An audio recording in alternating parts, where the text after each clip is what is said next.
कशा प्रकारे त्रास देऊ शकतात, म्हणजे माझ्या घरातल्या लोकांचा राजकारणाशी काही संबंध नसताना अशा प्रकारे त्यांना की तुम्ही खोटं बोला, तुम्ही असं करा, त्याच्यानंतर पूर्ण वकिलांचं पॅनल देणं, तिला 2.5-3 लाखाची नोकरी देणं, तिला तिकडे घर मिळवून देणं पार्ल्यामध्ये, आणि मला छळायचं, म्हणजे हे सगळं काय चाललेलं आहे?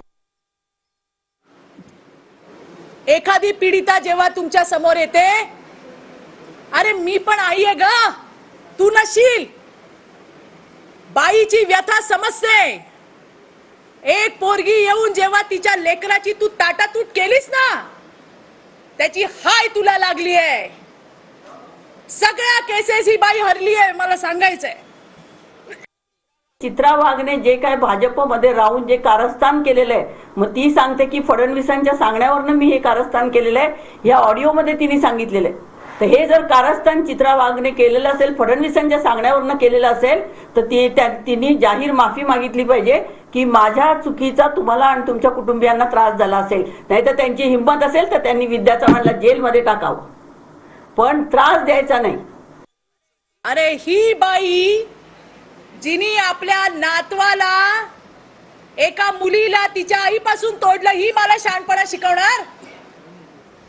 आणि ती कोणाकडे नाही गेली, ती पवार साहेबांकडे सुद्धा गेली.